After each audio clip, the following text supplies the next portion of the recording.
was like, it's not even that warm. Why are these clouds rising? And then I was looking, it's like super adiabatic near the surface. I'm like, that's gonna do that quickly. A lot of the stuff in Mezzo is actually it's almost like the stuff they teach us actually. Yeah, it does. Yeah. Crazy. What was that? Till Monday. Wow. 3, 2. Oh God. Still just gathering. She heard it. But I'll face her. Yeah. I lose. Yeah. They are. It's not like a written legit. I'm just reading that like 5 times. It's You remember where it is? Whenever you go. It's a long process. No. That's what they probably do. Like the drunk What? Yeah. sloshing. Oh, it's like they. Oh my God. Yeah, I don't know why. Okay, we can get started. It's exactly 60 years ago. This is Weather Watch for April 11th. Yeah, I don't want to point this out because 60 years ago to the date, there was the Palm Sunday tornado outbreak because it occurred on Palm Sunday. This is one of the most famous pictures of that outbreak. It's called a double funnel. I'm not sure if both of these are tornadoes, but at least one of them, as you can see, this is impacting structures. Even back then, you could pick out the debris and everything. Well, what do you mean even back then? Even back then, 60 years ago. This is black and white pictures. Yeah, it's a higher resolution than that. Everything. Oh, let's see. Everything was black and white then. Could we scroll down to the tornado tracks, please? Here we go. Imagine picking out from this, where is there a tornado track versus a motion of radar echo versus an unsurveyed tornado path. This is kind of, no, it's good for back then, but we have updated since then. But this is the outbreak that happened. Madison's right about where the 15, maybe a little west of the 15. So there were tornadoes that went near Madison, pretty significant as well. And there was, I know there's like stats as you keep scrolling on this. We're not going to go through the whole thing because it takes probably like 10 or so minutes or something. But could we go up to this one? Yeah, 17 violent tornadoes 60 years ago, second highest to date. In the single day in United States history, only one more time had more than this. So 60 years ago, this is another picture of a tornado, which imagine that coming at you, pretty scary. But interesting about this, can we go to the aftermath? You'll see how technology has changed, especially weather technology. So if you look, here was the, if we scroll, I think scroll this arrow to the right, I want to say. Yeah, the other way. This was the outlook for April 11th, 1965. And you'll see there were two types of outlooks, thunderstorm and severe storms. A lot of the tornadoes occurred in regions that were just in the thunderstorm. But this is it. This is what they put out for the outlook for that day. If you scroll then the arrow to the other side, this is from 2 years ago. And so we have a much more sophisticated way of watching tornadoes and warning people and seeing where exactly the highest chances are in the pink and then decays outward. So that is an interesting update in 60 years that we've had. And then if we scroll down and scroll this to the right again, these are the radar images that meteorologists were working with 60 years ago. So imagine seeing this and having to forecast where a tornado is going. I'm not sure how you do that. If you scroll all the way to the other side, you'll see a radar image from recently, so much more sophisticated. This is before dual polarization radar. This is before we have nice high resolution scans and everything. So there were still tornado warnings and tornado watches put out, but now it's a lot more easier, as you can tell by these images here. So this was 60 years ago. Your fun fact, I have more fun facts throughout this. Right. I guess related to that, I mean, that first image you showed wasn't even a weather service radar, it was just a research radar campaign. Yeah, probably. Yeah. Just from the caption there. And so I don't even know what the extent of the weather service radar sort of operational network was at that time. Yeah. But yeah, it didn't have the tools and technology, obviously, we have today. Not at all, yeah. Could we go back to that image? I think what you're doing here, Patrick, is making a case for all of the budget cuts. Yeah, absolutely. Making America greater again. Yeah. Yeah, I would use different wording, but yeah. Yeah, look at this. This was a supercell from 60 years ago. So interesting to see that we even have this. It's probably really zoomed in. I'm not even sure. What we're looking at. Champaign, Illinois. So, you know, I don't know. Is this another storm? It's hard to say, but I think I kind of see the Lake Erie, an outline there, and I think there's some state boundaries underneath there. See, right? there could be. Right up there? Yeah, I don't know. but I don't know either. Yeah, so It'll be a massive. interesting. This is Yeah, a that's like- supercell from 60 years ago. Could we go to the week-long IR? So here's a look at a week's worth of weather. I'll wait for this to restart. We can watch the pattern we've had for a week. It's been just cloudy and gray and cold, and we'll take a look at why it has been over us specifically. It's been nice and dry and warm over the southern United States. We'll also see why that's the case. But at the beginning here, oh, Yeah, as that's looking through, if you could stop it before it begins. Yeah, of course. Just going back to the set of maps, the story map that you were showing, just if people want to know how to get to it, if they want to read through that. Yeah, good call. Yeah, from the So Weather if you go Service page. to weather.gov and click on Wisconsin, near Madison, and it's at the top here, news headlines. So periodically they put out these news headlines of historical things. They'll also have, if we had snow a couple days ago, they'll put out a story about it.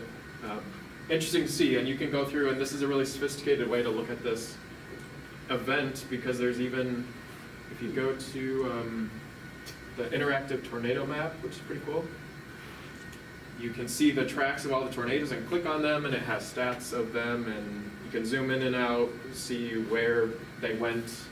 That double funnel was somewhere in this location where you can see a couple tornado tracks moving around, so undoubtedly a twin tornado, but very cool. And you can see they outline the meteorology from it, a timeline, like hourly timeline of what was happening when, analyze surface fronts, is that outlook again. So I invite you to check it out. It's pretty cool. Yeah, I think one of our graduates for a program, Andrew Quigley, played a role in putting this together. I think. Most likely, yeah. Yeah, I think at the bottom of this, as you're scrolling down, Pete, they show some of the credits. Oh yeah, maybe after map. I thought I saw his name somewhere. Oh. Yeah, there you go. Here, yeah. All right, excellent. So, yeah. You can see collaboration with everywhere that was essentially impacted with this, so, yeah. They had time to do that because it's largely been boring over us, Yeah. as we'll see here in the loop. But, yeah, so very cool. Definitely check this out, even for a couple minutes. But if we go back to the loop here, and we might need to refresh this. That's from last Friday. Oh, okay. Yeah, there we go. If we play it, we'll see at the beginning, we were talking about severe weather outbreak for Texas into Kentucky. Those are the storms here. They produced a couple tornadoes, but not a lot, not considering what they were expecting. Primarily, it was heavy rain over areas that had received heavy rain already. You can see that really high cloud tops, cold brightness temperatures. The satellite is seeing clouds really high up in the atmosphere. On the back side of the severe weather, this is a snowstorm that was forming over New Mexico into Texas and Oklahoma, up to 10 inches of snow in the panhandle of Texas, so on the backside. So one part of the state is under, getting tornadoes. Southern part is near 100, and then there's snow in the panhandle, all in one state. Pretty interesting. We didn't get any weather from this. It was all to our south. If we just step through here, you can let it run. I think that'll be good. You'll see this moved through periods of heavy rain over the southeast. We become under the influence of a trough that sort of just sits over the eastern United States for a while, and we'll see that in the 500 millibar charts. You can see we're just under this northwesterly flow continuously throughout this whole loop. If we keep it going, we're just consistently under the influence of the cold air. You can see as it daytime becomes nighttime, you'll see the ground cools where there's still snow cover, so evidence that there's still cold temperatures up in Canada and snow cover leading to the cold air slipping into us. Otherwise, on the western portion of the United States, the western side of this trough, nice and dry and clear, warm. Portions of Canada got up to 70 degrees while we were sitting at 40s and 30s, and it's snowing over us. So unfortunate, but they probably deserve it because they get much colder winters.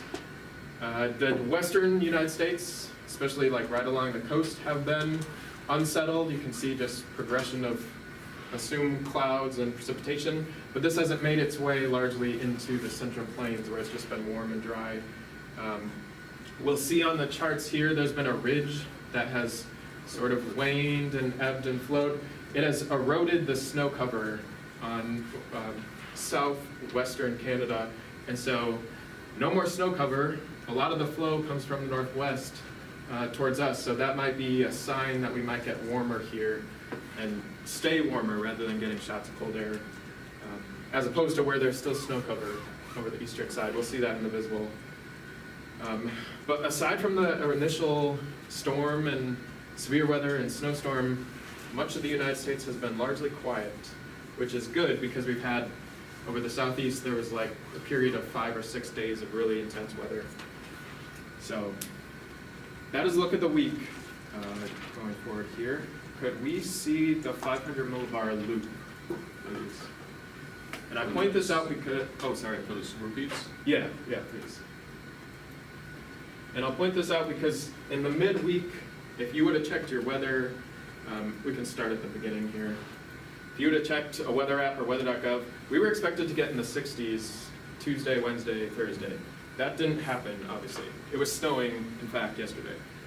So we can take a look at why that was the case from these charts here. So this is going back to last Friday. If we step forward to like Sunday here, because we've already analyzed these essentially. So we'll see a progression here.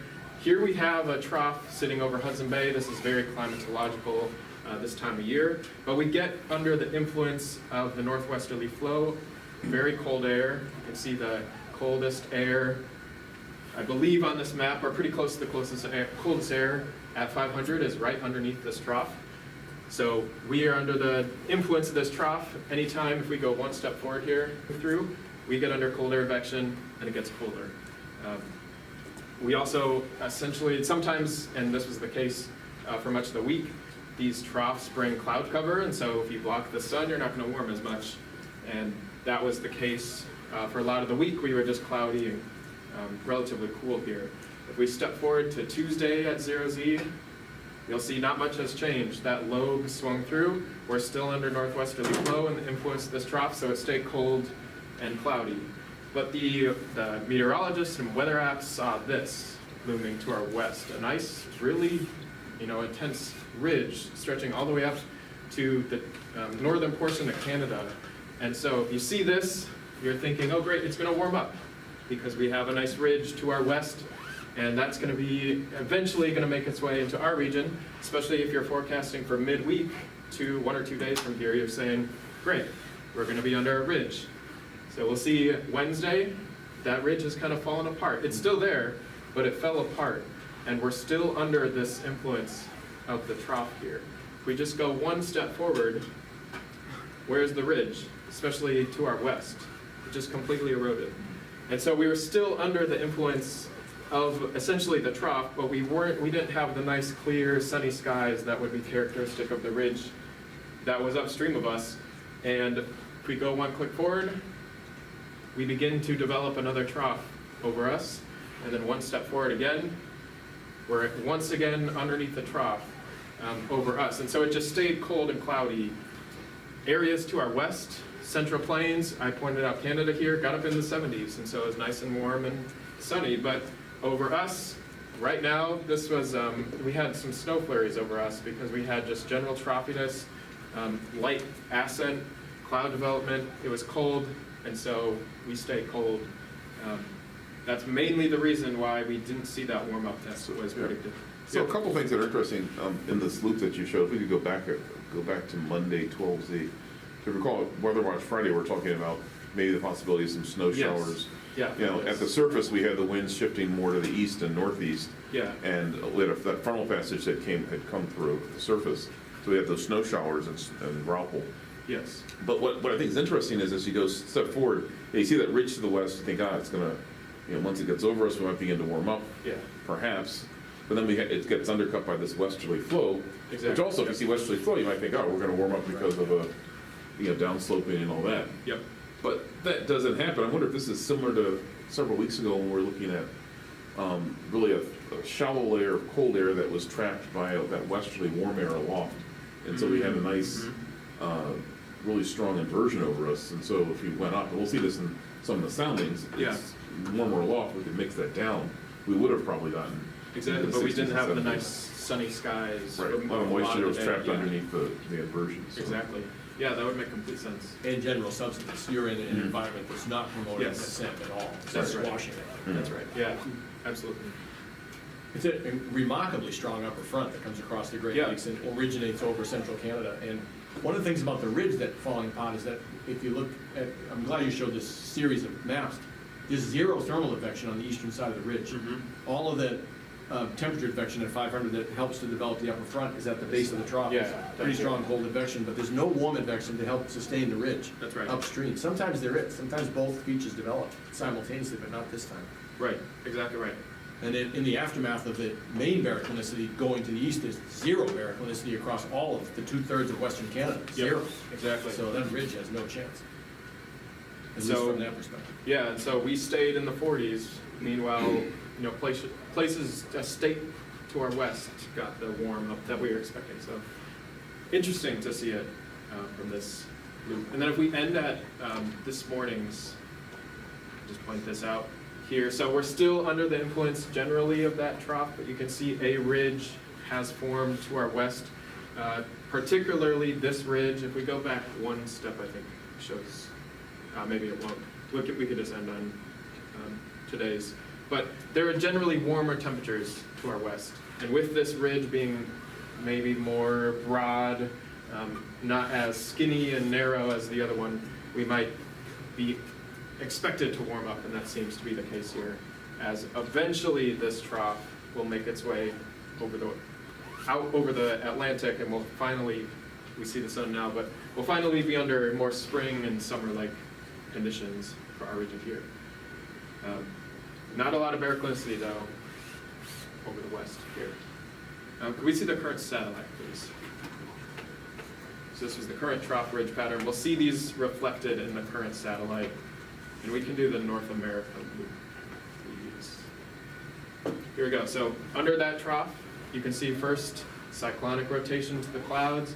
It's generally cloudy. If you pick out your trough axis is somewhere Michigan to, Alabama, generally more ascent downstream of the trough, so more clouds. There's even a mini low pressure system right over the Carolinas, though we'll see that in the surface plot, but you can see a lot of sunny skies over the western United States. We were sunny, and it seems like clouds are beginning to build over us. There's even some fog to our north. We'll see that in the surface plot reflected. Another thing, a lot of snow cover. You can see the pixely gray. Some of the water features are picked out to be more white. Western Canada, completely snow-free. So they were under the ridge for much of the week, under a trough for much of the week. There you have a difference of it's more spring versus it's still winter in Canada at this time here. Here is White Sands, New Mexico. I like pointing this out because you can see it from space. A lot of satellites pick out White Sands because you know where it is on the globe, so you know where your satellite is looking. Because there's not nice boundaries when you have a satellite. It's a bad place to have a super secret installation, isn't it, for your Yeah, military? absolutely, because you can see it. Yeah, exactly right. Here. Another thing I saw here, could we go to the U.S. and look? I want to see if this is in that loop. Yeah, I want to show the close-up of Madison, or Wisconsin too. Oh, sure, yeah. Let's see if,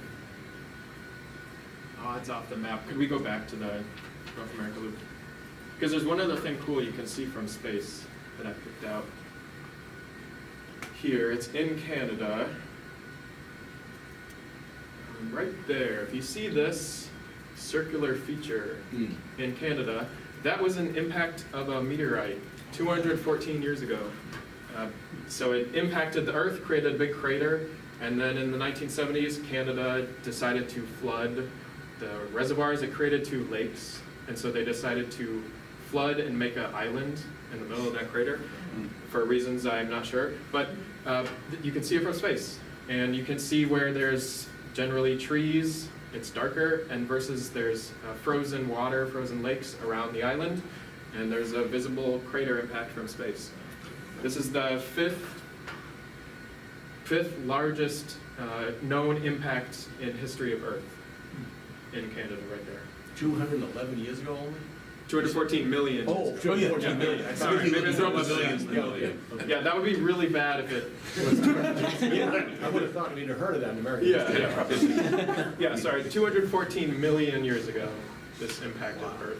So, and if you zoom out again, just so you can see it, it can prove you can see it from space without even zooming. So that's that circular feature, sometimes called the Eye of Quebec, right there. Oh, it's watching. There it is. Yeah, you can watch it. Only has one eye. The other thing on the movie here is that incredible cloud streak that's coming out of the Labrador Sea. Yes. It's testimony to how cold it is aloft. It's -40 at 500 millibars over there. That's cold water, but it doesn't matter. It's still convectively unstable. Yeah. Apparently. This We're looks like absolutely sea ice Mhm. even Yeah. over the Atlantic right there. This non-moving region of white, yeah, it looks like sea ice. That's good for the Gulf Stream, I would think. Mhm. All right, I just got a news thing from the BBC News that says northern China is expecting winds so strong that lighter people have been warned they could blow away. Wow.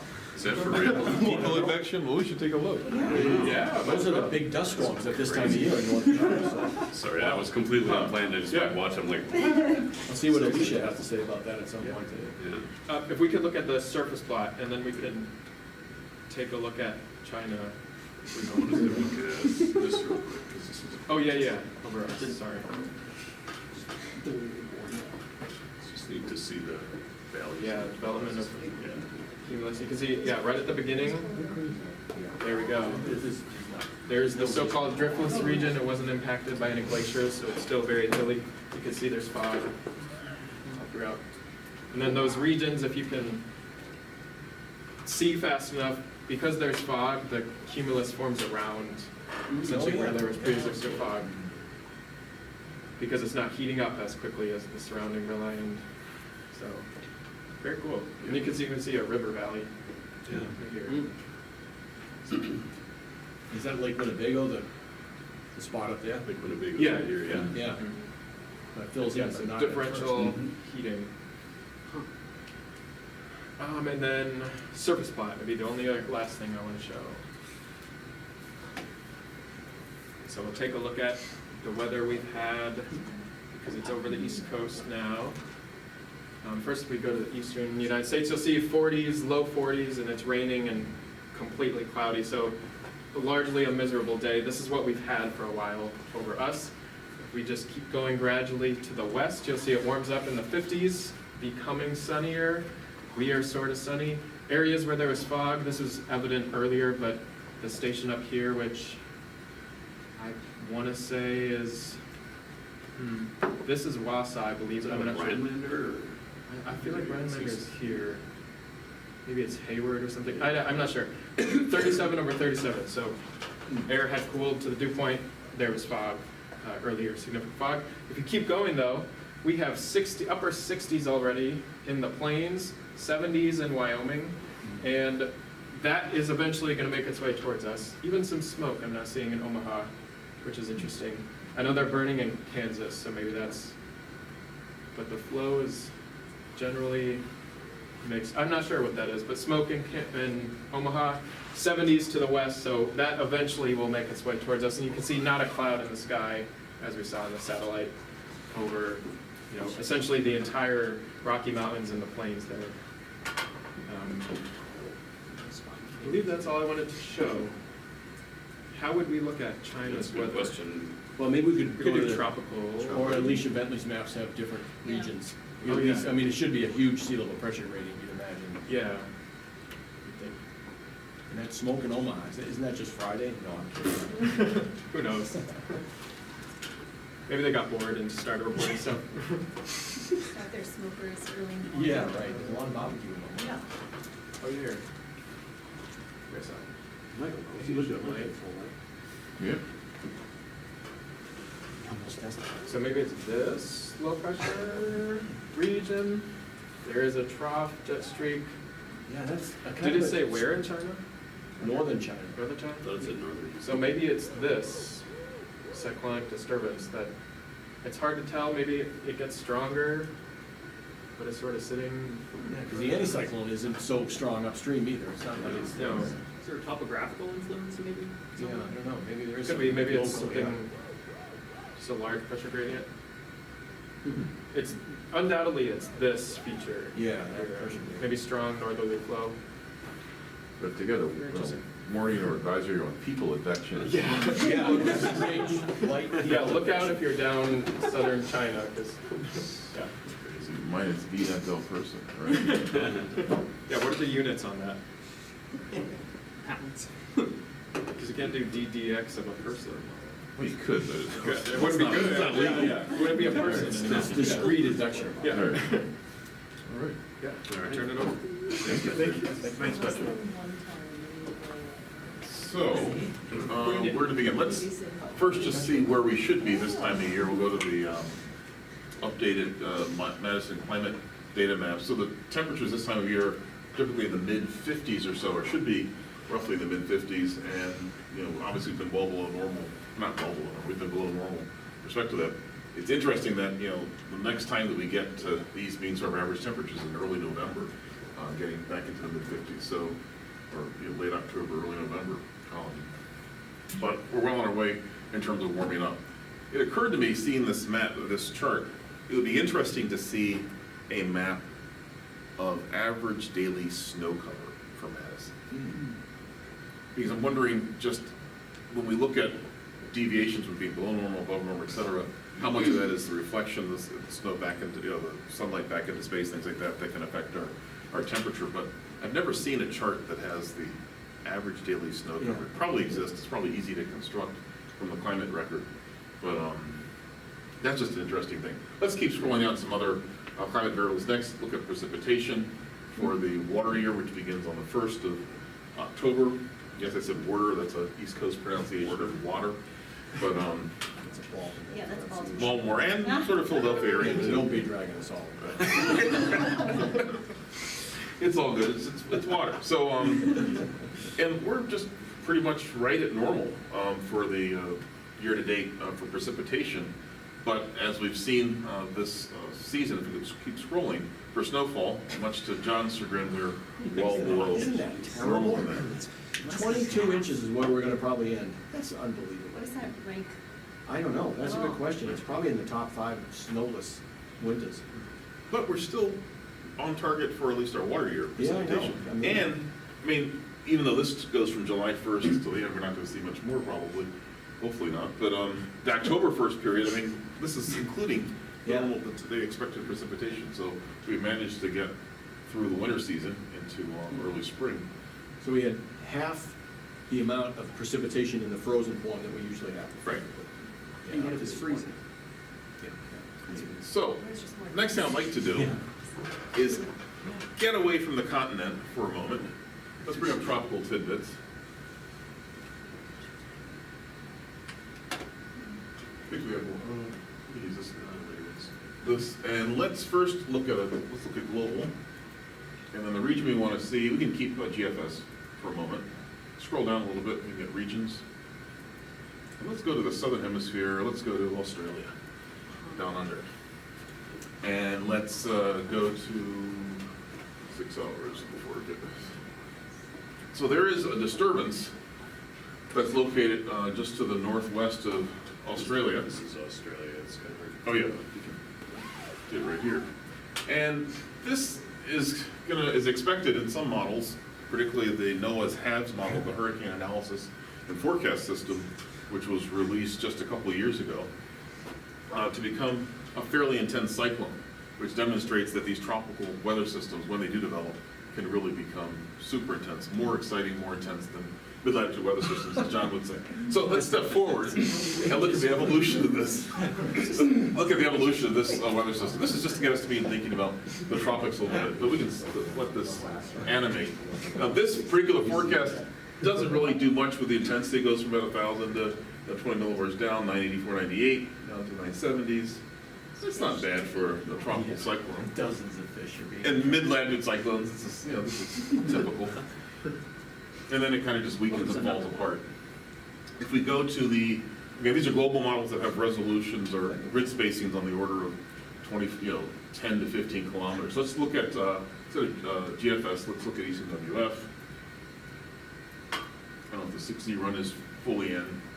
Let's go back to kind of close to now. Again, this cloud cluster that's located here, northwest, and we can see it slowly intensifying as it heads to the southwest into the eastern Indian Ocean. Again, the impacts for land, at least initially, don't seem to be that significant. But it's getting into the 970s. Here it comes. This one, I think, the 0Z run of the ECWF actually did get landfall. So it's 959. But that's just run of the mill. Let's finally go to the hurricane tab here. Let's go to HABS A. And look at Invest 96P. So here's the northern edge of Australia. Here's this cloud cluster. Let's go again to 3 hours in the forecast just to. That's where you're at.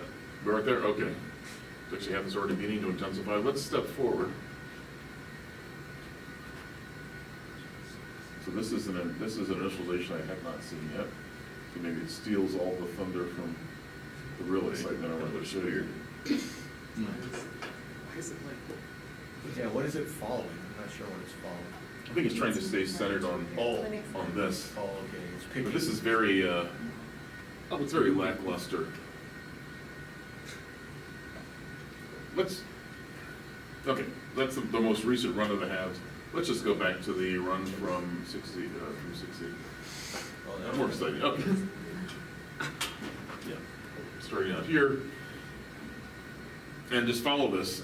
There was a run, I don't know exactly when it was initialized, I couldn't find it this morning. But got this down to about 868 or so. Keep going. Yeah, this is, kind of an interesting cycle. 920, 894, 879. It's getting there. That's But, old, that's world record level. What's Yes, typhoon sir. tip? I'd recommend checking 60 April 10. 60 April 10. Okay. Oh god. Now, we're not trying to hunt for the Oh, no, it's obviously we're not doing I'm that. not doing that. Or it's not a good practice to do that.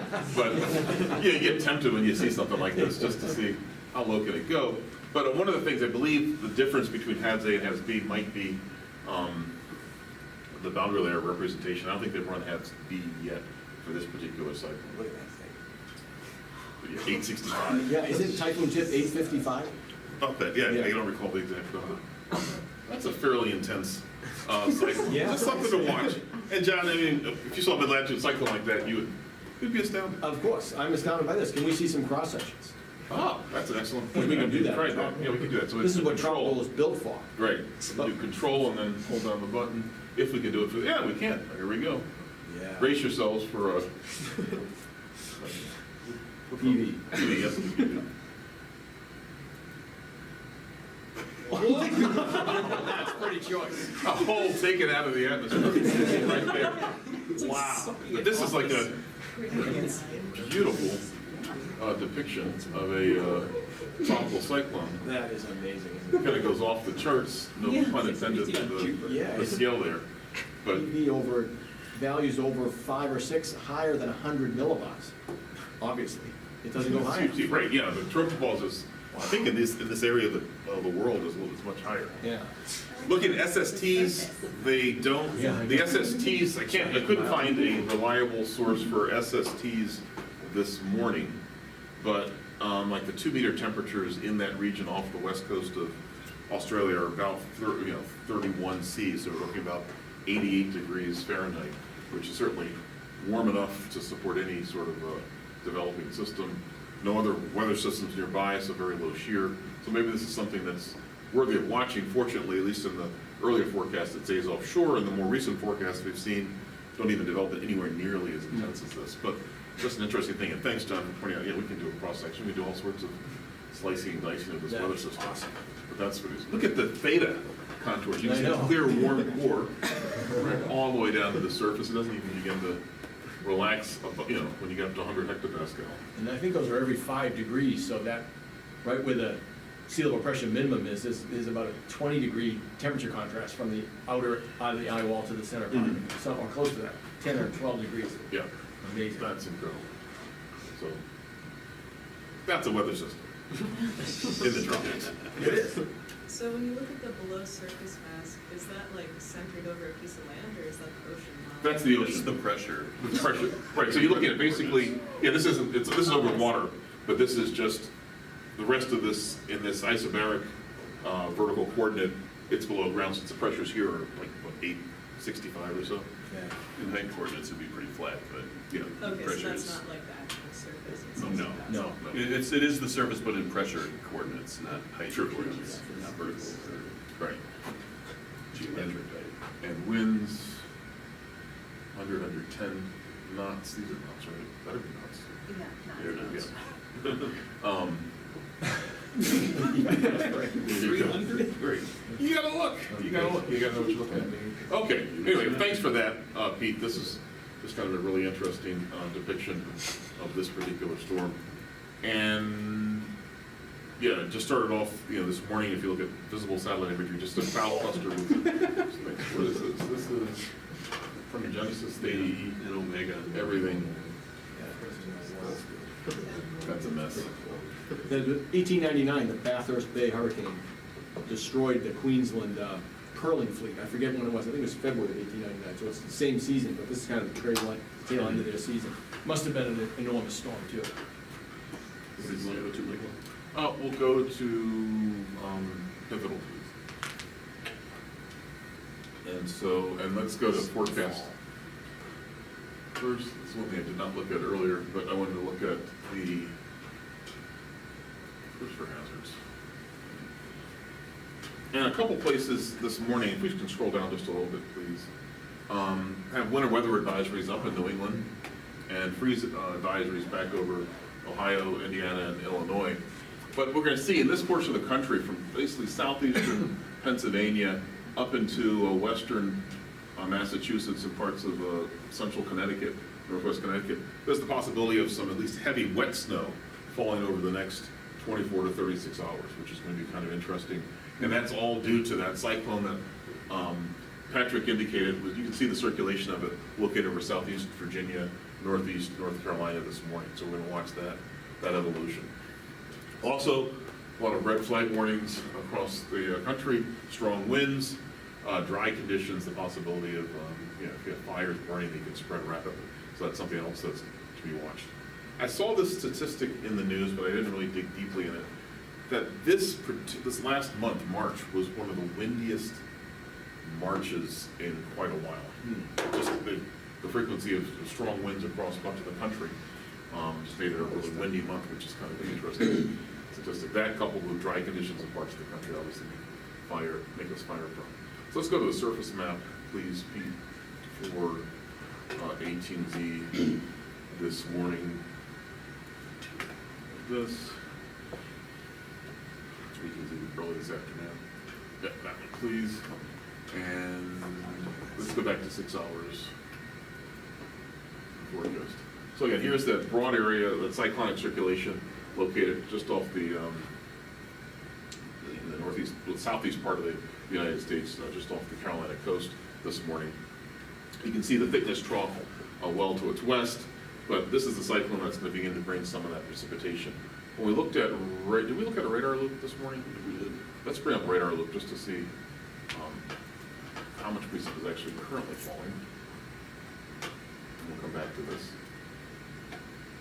Just a beautiful depiction of where the cloud head's beginning to develop. We saw that in the satellite imagery, but you can see the upper, this motion around the upper trough, some of this convective clouds beginning to form in the broad cyclonic circulation beneath that broad upper trough.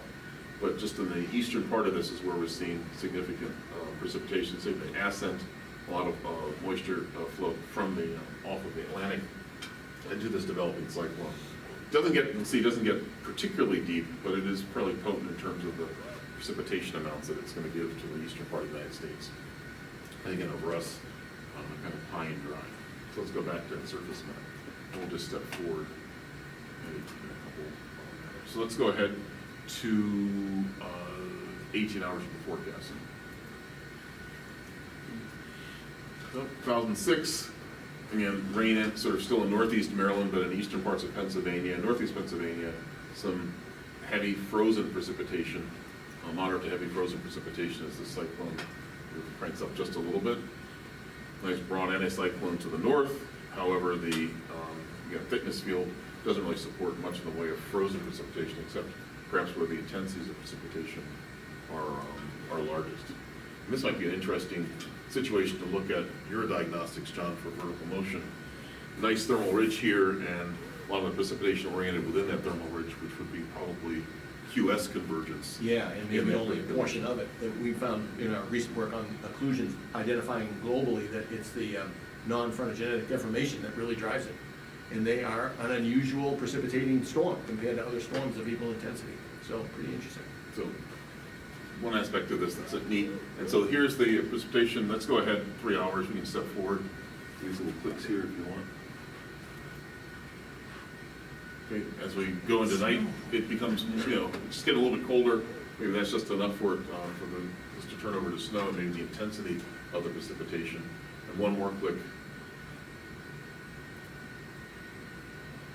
This is now Saturday morning, early Saturday morning. You can see again, fairly decent amount of at least snow. The ground is still warm. It's probably not going to be significant accumulations, but these are the places where we saw some of those winter weather advisories earlier from the Weather Service.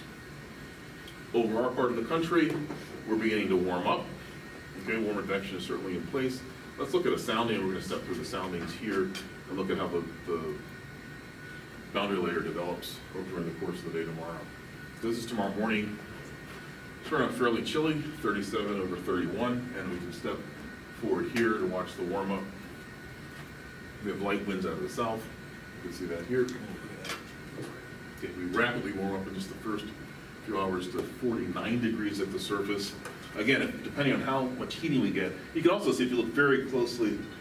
Here's some chatter about this earlier. We have a very small super adiabatic layer very close to the surface, so that's all realistic. And then we have this nice dry adiabatic layer right here. How much of this, how much incoming solar radiation can we get that's going to help erode this inversion? Because if we get rid of that, the potential is, we talked about this warm air being above us. If we could bring it down to the surface, we could be in the upper 60s if we could bring that down. But that's going to take a lot of heating to erode the inversion. So let's keep clicking. So we're now at 18Z, still 57. You can see again, the whole sounding is moved off to the right a little bit. So things are warming up, but we still have that pesky inversion just above us. Let's go to 21Z. Okay, kind of max out at 57. We just can't break through that inversion. Look at these winds above us, above the surface, at about 20 knots. At the surface, we have strong southerly winds, but they're, obviously we have this varying with height because of the friction in the boundary layer. But and this is, we're not going to get super warm, but we can do one other thing. Pete, if you don't mind bringing up the terminal and just checking out the moss for avian moss. So we can look at the model output statistics for the GFS.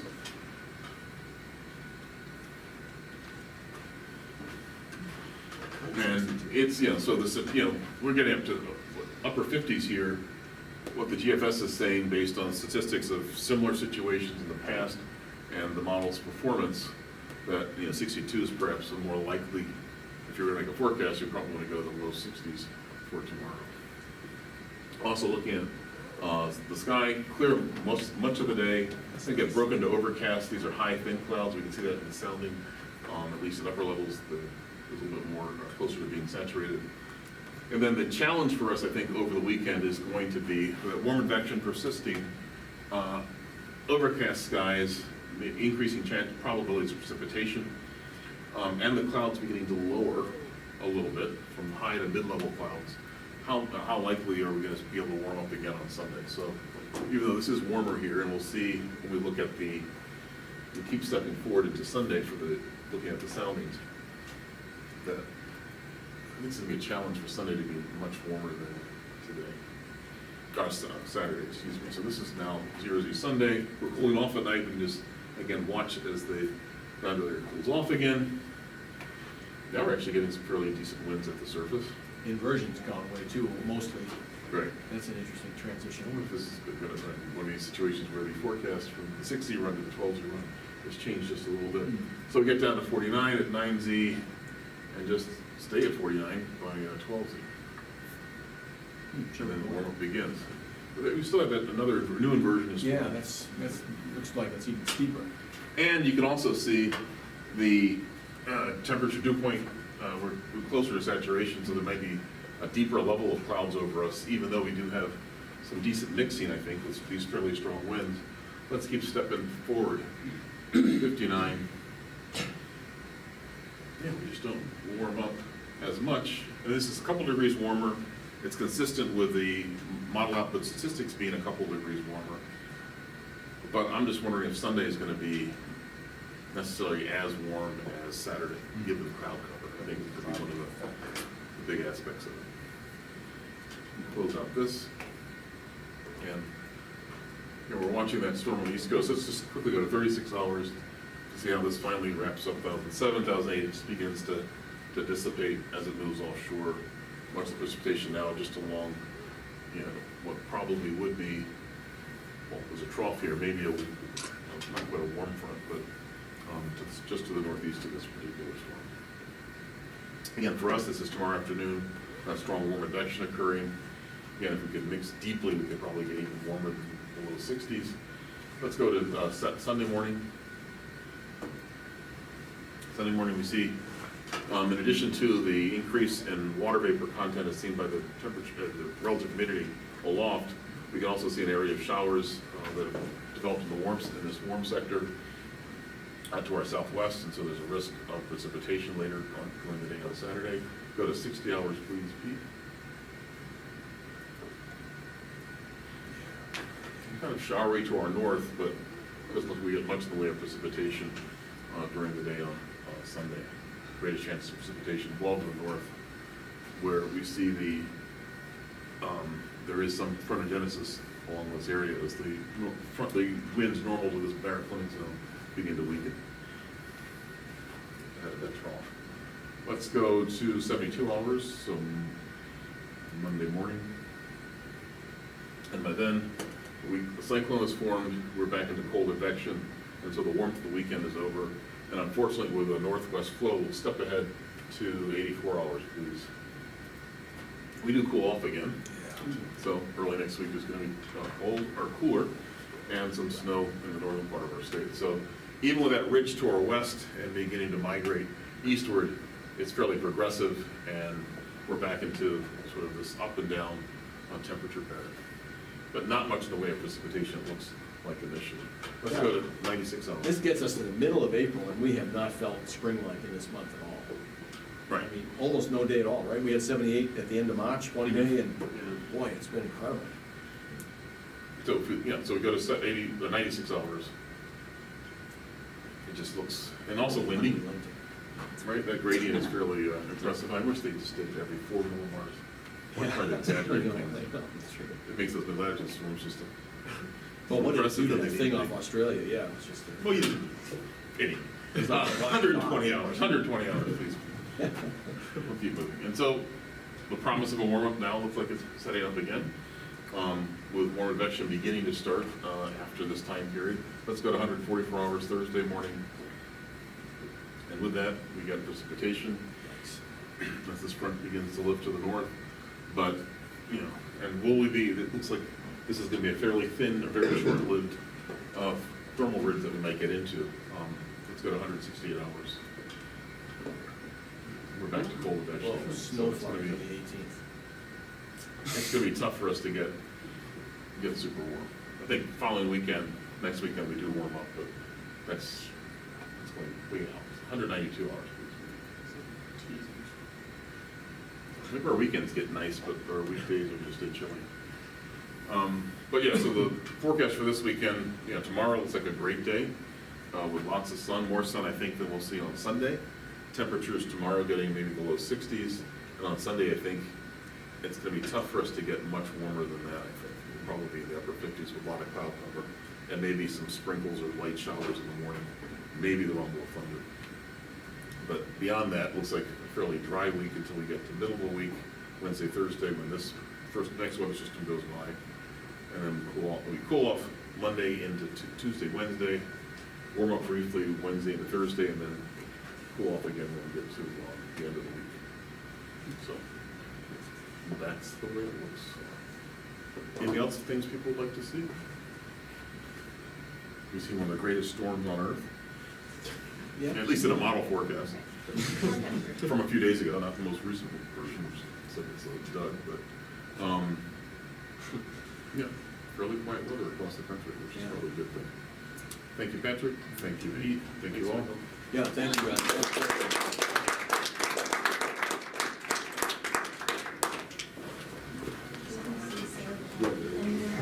Yeah, we have a struggle in the fields.